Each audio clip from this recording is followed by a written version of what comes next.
Welcome to this week's Who the Folk podcast. I'm Lonnie Goldsmith, the editor of TC Jewfolk. This week I talked to Dave Schwartz, the senior manager of communications and engagement with the Minnesota Wild and former KARE 11 sports anchor.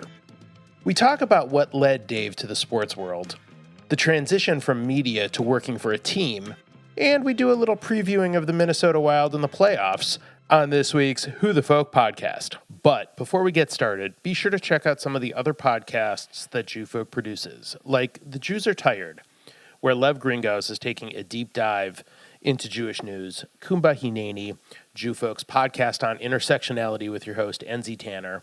And if you're looking for a weekly dose of Jewish pop culture, check out The Bagel Report, produced by Jewfolk in partnership with Jay, the Jewish News of Northern California. Go to tcjewfolk.com/podcast to learn more.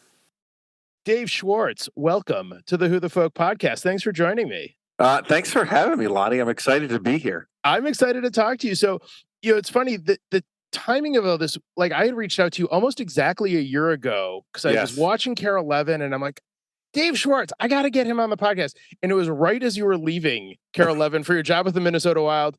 And so figured, well, let's maybe give you a year to ease into the new gig and see what it's like. So a lot of people are going to know your voice from your time on KARE 11. What was it that led you to want to make the jump out of broadcasting to a team, working for a team here in town? Yeah. So there's not any juicy story. Is it juicy? I want to, I loved my job and it was a great job. And I was so incredibly fortunate to do it for 20 years. But that job takes passion and it also takes a lot of time and it takes a lot of time away. And I got to the point where, and I remember it very specifically, it was 5 years before I left, and it was a beautiful July Sunday afternoon, and we were at a friend's house swimming, and I had to leave to go to work.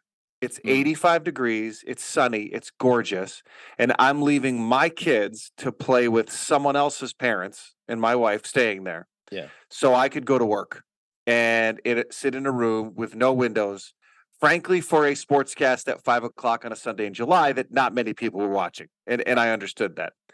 And so my friend at the time who I was chatting with, Jay Olstad, who very big viewers of KARE 11 will remember him. He was a reporter there and is a good friend of mine. I said, Jay, I'm having these feelings. I'm thinking about this. I've been thinking about what life might be like after. The TV news landscape is changing. Sports is definitely changing. And he said to me, when the voices will start as a whisper and they'll get louder and they'll get louder and they'll get louder. And eventually you won't be able to ignore them anymore. And I think COVID, so like a lot of people, it did that a little bit. But I remember when Eric Perkins was getting ready to leave and I said, Eric, I don't really know if I want your job. Because I didn't want to, be there every night at 10. Now, I'll be completely honest with you and everybody. Did I apply for it? Yes. Did I not get it? Yes, I didn't get the job, but sometimes everything happens for a reason. And in that exact same time, there was an opportunity with the Minnesota Wild. And I often think that sometimes, not to get too philosophical. No, that's faithful, please. But that's okay. I think sometimes God just nudges us in directions, right? Sometimes he says, yeah, there's the path. And sometimes he says, hey, idiot, you just go. And that's what he had to say to me. Cause I would, it was everything. It was, I wanted more time at home with my family. I was tired of working weekends. I realized that the job that I had was limited upward movement. And a friend of mine sent me the job application for the Wild and said, this job sounds like you. I know that you love TV. I know that you love KARE 11, but I think that there might be some more upward movement here for you and you should think about it. Yeah. And so I did. And I applied. And the next morning, the recruiter got back to me. And they said, what was your salary requirements? And so I didn't give myself much of a raise. I gave a little raise, but not much. And I thought, I'm not going to hear again. And then 2 weeks later, I got a call, interview, and then I got hired.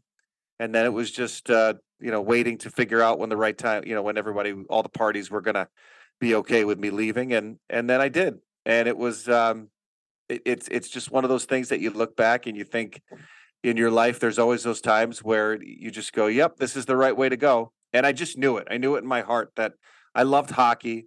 I love that I love the organization and the Yeah. people in it. And I had a lot of contacts over there already.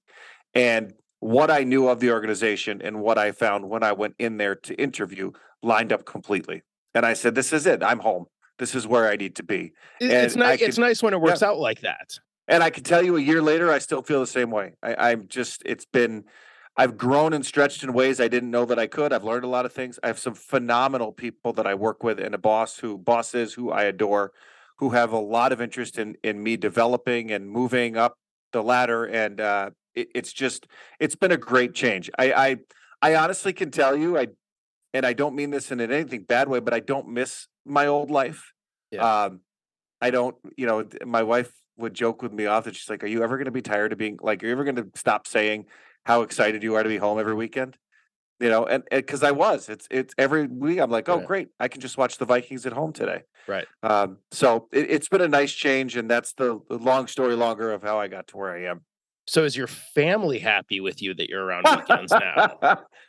That's debatable. No, they're happy to have me home. My son and daughter both said a number of times, like, "Dad, we wouldn't be able to do this if you were, working at Care 11." And you know, it helps too that Sure. because I think that having Dad on TV was kind of cool, Yeah. but the fact that Dad's at least going to work for the Wild is still pretty cool. Maybe Some not as cool as being on television, There's but some cachet there, though. I mean, it has some credibility with the kids still, but um, yeah, they're happy I'm home. The one thing I learned is that I don't want to spend all Sunday afternoon cleaning the house, so we hired cleaning people, and that was the smartest decision I ever made.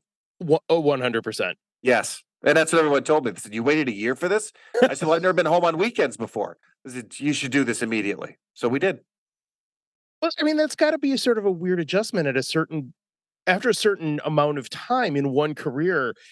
I mean, you're still in sports, which is one thing, but you're making this leap into this totally different realm and this totally different schedule. Yep. And the lifestyle changes that sort of come with that, I'd imagine. Well, one was my days off during the week were fantastic. I had Wednesday, Thursday, Friday to myself because my Oh, kids were in school and my right. wife worked. Yeah. So I could take a leisurely workout at 9 a.m. And if I needed to go run some errands, that was some adjusting. Yes. But I will tell you, and for anyone who's ever switched careers, they probably felt the same way. There are a lot of days in the past year where I left and I came home and I felt like a complete idiot. I'm like, I don't know any of this stuff. And even though I'm doing internal communications and there's a lot of the things that I used to do that translate, it's just different. But I'm fortunate enough to be surrounded by good people who say, yeah, yeah, yeah, we know what you don't know and we don't care about that, but we know what you do know, which is telling good stories and relating to people and maintaining relationships across, all sorts of cross sections of the business. And that's what I do. And I love it. So let's get a little more into that. What does the day to day look like? Obviously, in your previous career, you'd show up at the station when you needed to. You'd write your sportscast. You'd keep an eye on what was going on, the wires and everything, and you'd go on TV. You'd head home a little before 11 at night. What does now look like? What does the day to Yeah. day look like? Well, a lot like my journalism life, the day to day is very different, which I like. Yeah, that's nice. I don't want to say I don't like routine because I do like routine, but I like variety. And so because I am the senior manager of internal communications, which essentially means I am the only internal communications person, which is fine because it's not it's not like Medtronic where they have 30,000 employees all over the globe, right? Right. We have 392 employees between Minnesota and Iowa, including hockey players. So it's a little different. But the nice thing is I get to run my own schedule. I mean, I have meetings that I take and that are throughout the day and throughout the week because I touch so many different parts of the company. I'm in corporate meetings. I'm in marketing meetings. I'm in HR meetings. I'm in meetings for Iowa. I am in occasionally I'll go to Wild practice for something if I need something from a player or one of their staff. I'll be at some games, but not most of them. And so my day is different every single day, which I love. And I have my days that I know that I'm going to be working on certain things. Mhm. But by and large, it's today, for example, we have a big all staff meeting on Monday, and that falls into my wheelhouse. So it's getting ready. It's getting talking points to leaders who are going to be talking at the meeting. It's making sure the presentation is good. It's doing some video work, some video editing and stuff. So I know I put videos together. I come to find out that internal communications for the last like 20 years has only been done by writing. And so I came in and I did everything video, and they loved it. Well, I mean, and they're very different skill sets. Yes. The writing yes. and the video work are very, I mean, as I've learned, I can't edit videos worth. That's easier than you think. Is it? Yeah, it's still. It took me some time, but Okay. I knew how to edit from, we always edited our video in the TV world, the sports world. Right. And so you learn that stuff, and it's just all it is learning a new editing software. And I've gotten better at it, and I'm quicker at it now. And it's another caveat to what I can do. And I was definitely not the traditional internal communications candidate. Come to find out that that's not what they were looking for. And since I've been there, they find all sorts of new useful things for me to do. Everything from, I'll host season ticket member events and talk with Bill Guerin. I host Craig Leopold, our owner, does a kind of a roundtable discussion with employees every couple of months. But he's in the office all the time, but he likes to meet employees. He wants to just get out, chat with them, and know who they are because it's important to him. And I go to all those and kind of take the notes for him and help him out as needed. Everything from that to doing a weekly video for the company to maintaining our internal site, which I changed from a very old information site to what now almost looks like a news organization site. Oh, nice. With headlines and things like that. And, it's fun because a lot of these processes didn't exist. So I just got to create them. And so it was a lot of creation and just really having the autonomy to do what I want. And my bosses enabling me to say, yes, do that. Go. This is great. The direction you're heading in is awesome. Go for it. It's nice when you have bosses that empower you to play to your strengths and get away from maybe the way it had always been done previously. That's big with us. And I've come to find out because we live by a core set of values, which is, service first. We're a service first company with customers. Daring to be different is a big one. And that's the woman who recruited me and hired me, who we're now on the same team because internal communications essentially is a function of HR, even though I know nothing about HR. Interesting. Okay. Yeah. In most companies, internal communications is housed in the HR department, which is very interesting. No idea. That's fascinating. Okay. I didn't either. But the woman who recruited me and who's now one of my team members, she says, Dave, you were my dare to be different hire, and it was right.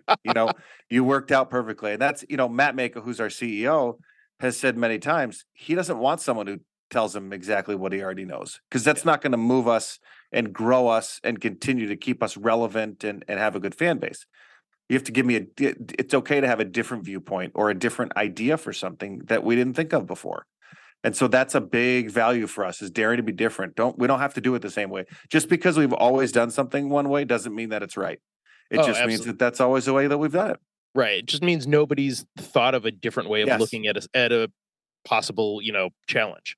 Yeah. And we're big on that, and we're big on culture, which is something that I've worked a lot with, which I kind of like, and I didn't realize was going to be a big part of my job, but I've enjoyed employee engagement. And my boss, who's wonderful, she says, Dave, you're our engagement strategy. That's you. You're making relationships with everybody from the custodians who work over at River Center and the XL Energy Center all the way up to Craig. And so, and I love that. Like, I love the fact that that's what I'm known for, that I can talk the same to a custodian as I can to our owner. That to me, that's the best skill set to have. And I love that that's become kind of my MO at work. And it's just, everyone's happy to be there. We smile even in the losses, and it's just a fun place. And that feels like a real translatable skill from when you were on TV, because you have that sort of presence and affability that carries over, I think even like just with our conversation here over Zoom, but like it's the kind of thing that I think works in almost any setting if you wanted to. I decided, well, I didn't decide.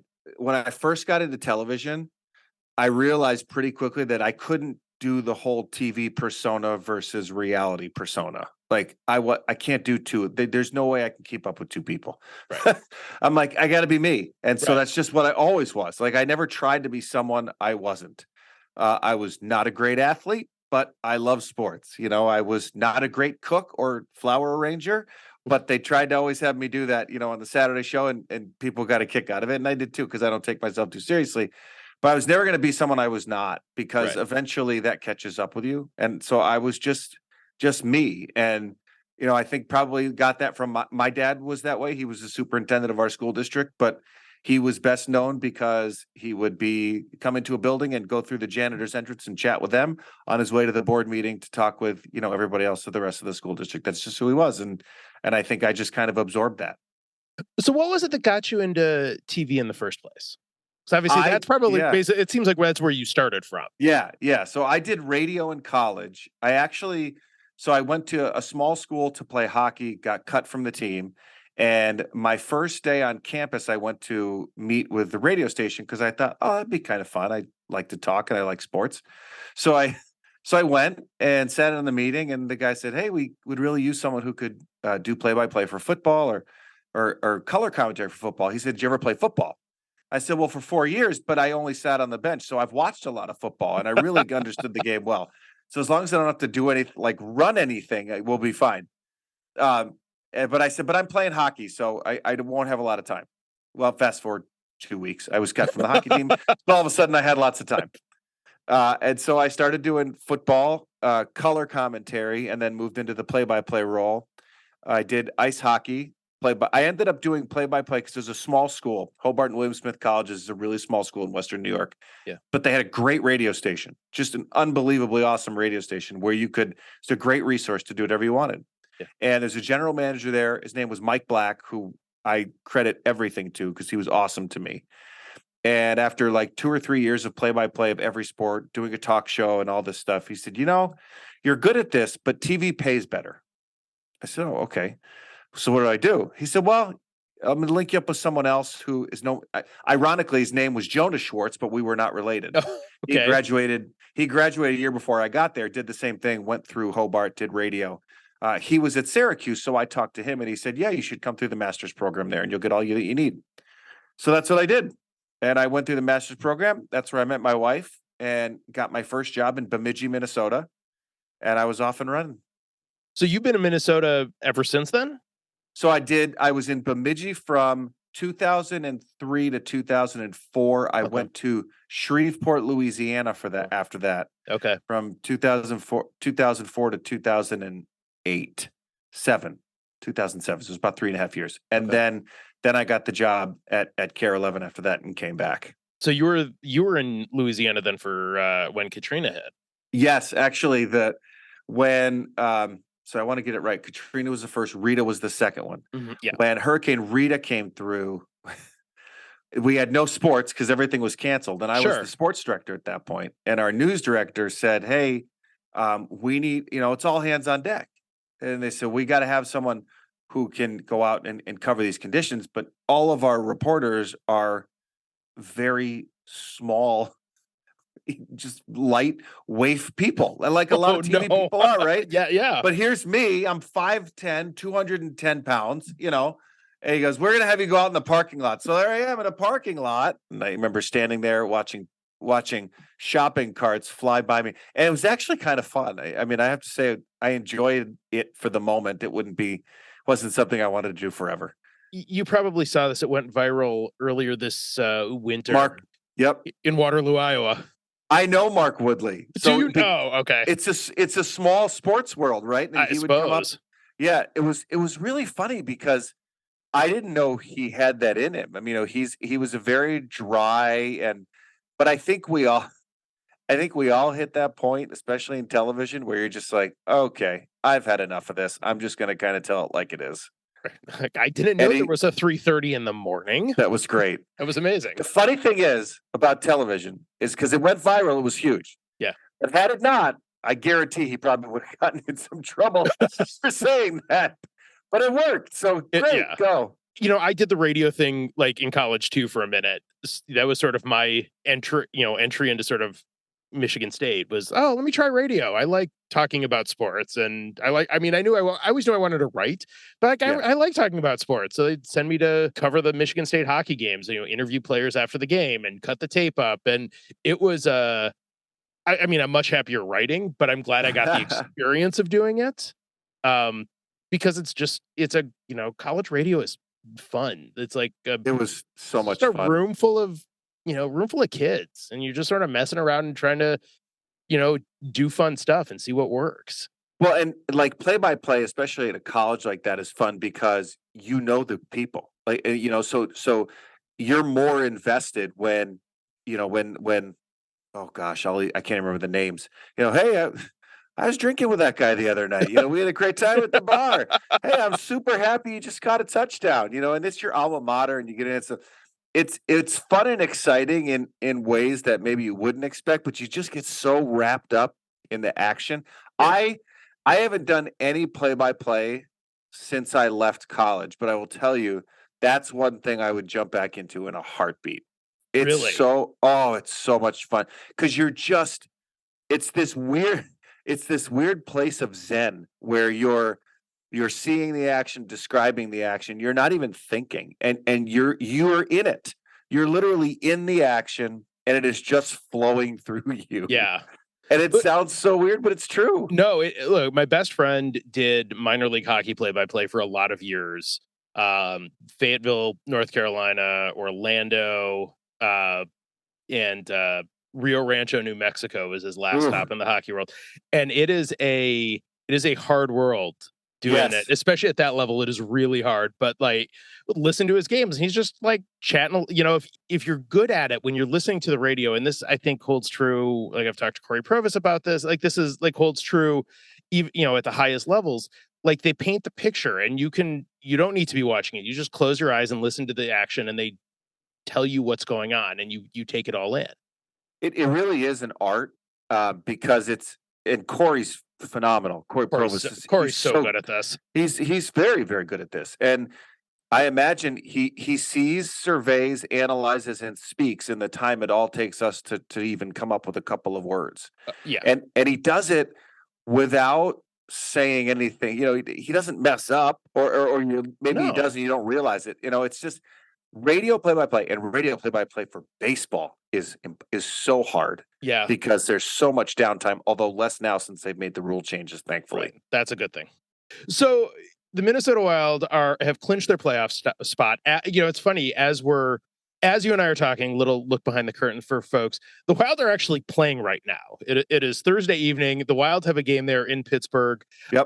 But you don't have to travel with the team. You mentioned you don't have to go to a lot of the games, period. Is that correct? Do you get to go to do you get to go when you choose, or is there? Yes, I can go to any game that I want to.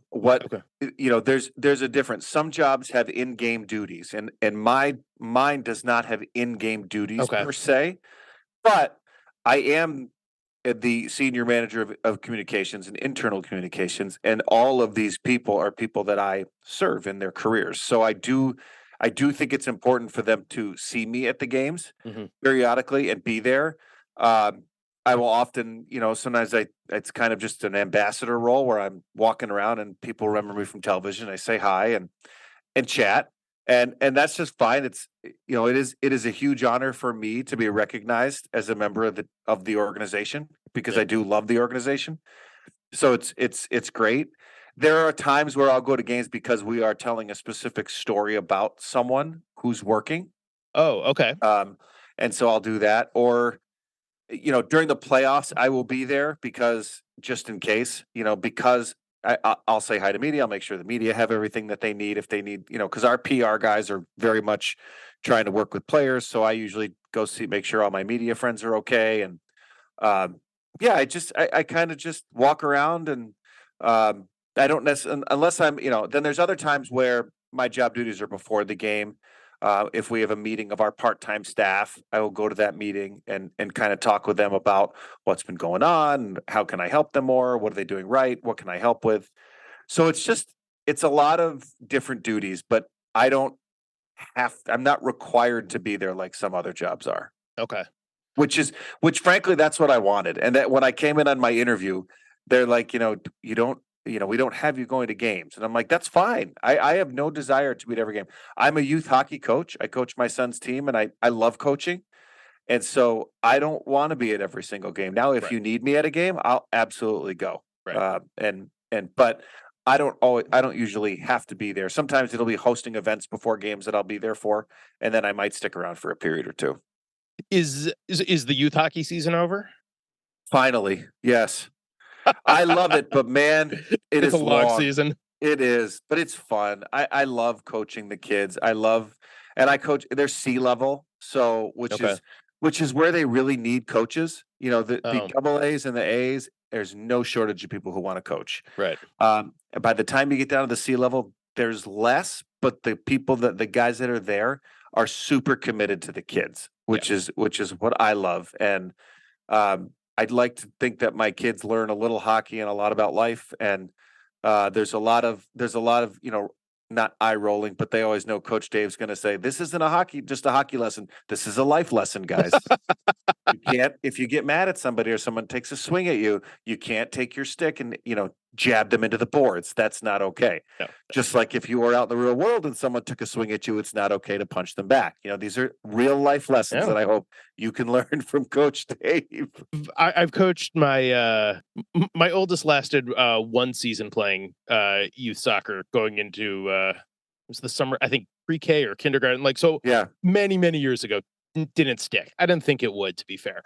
The my youngest played for a few years, then got into other sports and bounced around, and that's fine. But really, having coached other people's kids when I was younger, just starting out working, I wanted to coach soccer. I had a coaching license. I wanted to find a team to coach. It's so much fun. Yes. These kids they love learning about the game. They love playing the game. It's just even at a not very high level of skill, they still love doing it. It's great.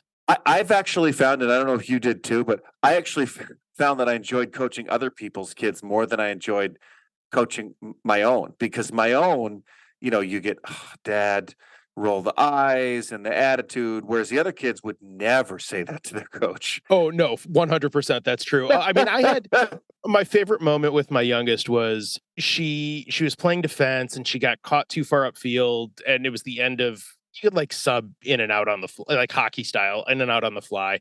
She got beat back down the other way and the other team scored a goal. So I subbed her out. She was clearly tired. It's hot, it's midsummer, it's late in the game. And I said, you can't, she understands the game. And, even at 8, she understood, if you go up, you got to have somebody covering for you. And she would watch games with me with the whiteboard, and she would want me to even professional games, on TV, drawing the X's and O's and who's doing what and what the formations were. And I'm like, you got to have coverage if you're going to do that. She's like, just put me in midfield so I can play everywhere then. Okay. Yeah. So I give her a breather. I put her in at midfield, and 20 seconds later, she scored a goal for her first hat trick. I mean, there you go. She kind of gave me the look of, I know what I'm doing, which she does know what she's doing. And sometimes I can acknowledge that. Than us. Oh, yes. And I can acknowledge that because I know she's not going to listen to this, so it's okay.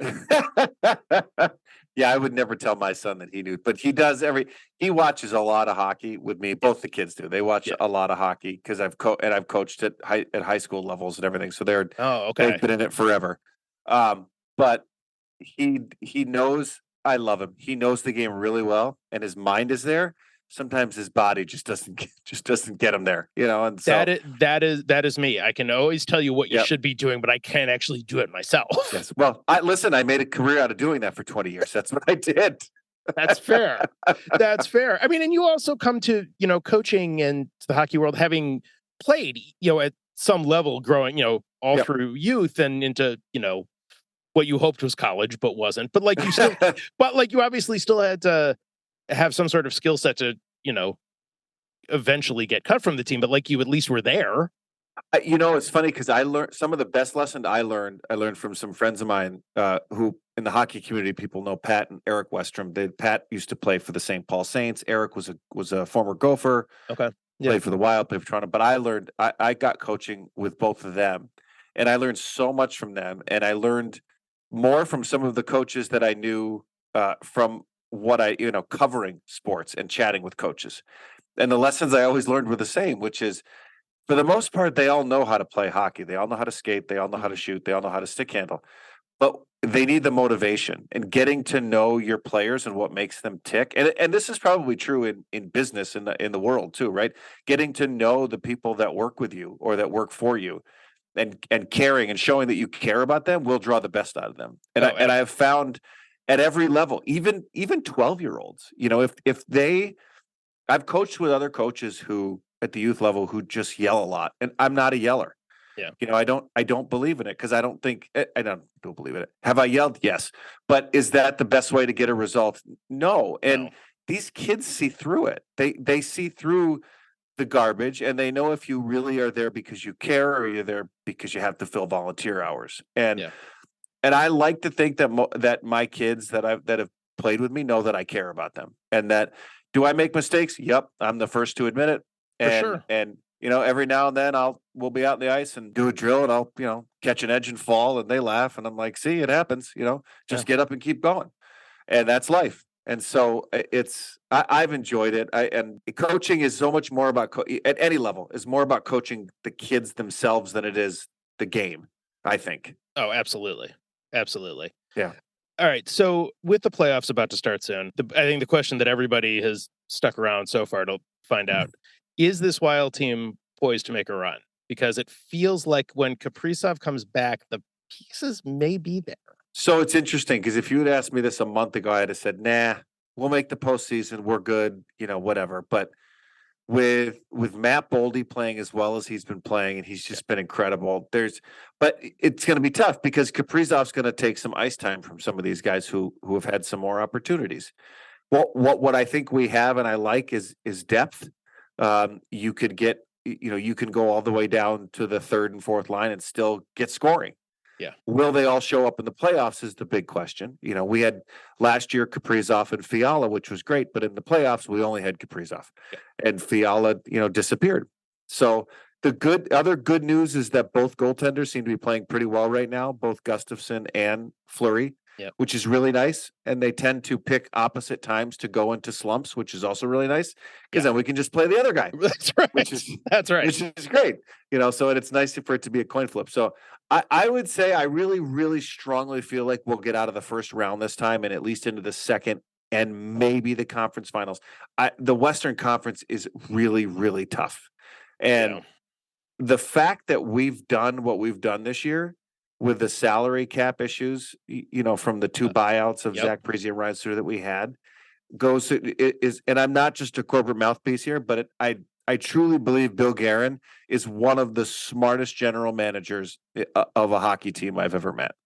And he's smart enough to surround himself with good people who know how to scout and know what they're seeing, and believing that. And so he's surrounded himself with players now that fit into what we want to do, that know how to play the game really well and don't disrupt the locker room in any way. And I think he's a brilliant hockey mind. He's also a hell of a nice guy, but he also just really knows the game well.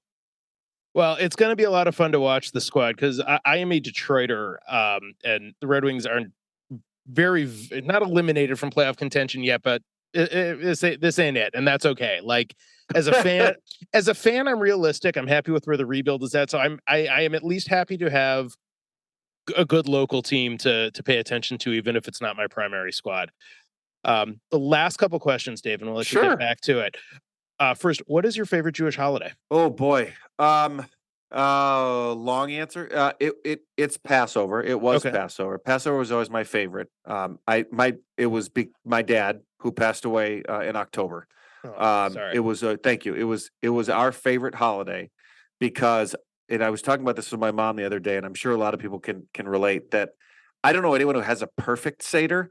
Our Seder was always a beautiful disaster. And I mean that in the nicest way possible. It was my dad, like, what? I got to wash my hands? Okay. Is this the one where you take the afikomen? No, Dad, you're not supposed to. Don't say that. And it's like, what page are we? Then we get back to the wrong page. Are we supposed to read this tonight? is the soup cold? And then my dad and I would always have a contest to see who could eat more horseradish. And my sister and I would joke back and forth about what page do we eat on. And it was a beautiful disaster. And I have such fond memories of it that I think that's probably my favorite Jewish holiday. I would say Yom Kippur because the break fast is such a special feeling when you get all that good food in your stomach. But I really hate fasting. And I do it, but I hate it. And my family hates when I do it because they just stay away from dad on that day. Yep. No, I can relate with that too. And yes, I think everybody can relate to Passover and the beautiful disaster of a Seder. Like, there's no such thing as the perfect Seder. It's fine, nor should it be. Like, it's great. However you do it, it's great. We went to one at our friend's house this year, and friends of ours down the street, and his brother did. All of a sudden, he's like, "All right," and everyone's standing, and he's reading the story, and he's going through it, and the kids are captivated. I mean, all the kids are just staring at him because he's reading the story. And and I said, and it was 10 minutes long. I said, that's the greatest Seder I've ever seen. And the kids loved it. And so did the parents, because we just kept drinking wine. Had your wine, you're fine. Yeah, it's great. And what is your favorite Jewish food? My favorite Jewish food is bagels, lox, and cream cheese. I love good. I'm from New York originally. Sure. So the land of good bagels. My mother now makes her own bagels, which was a product of COVID, and they're excellent. Oh, yeah. She makes great bagels. Does she ship them to you?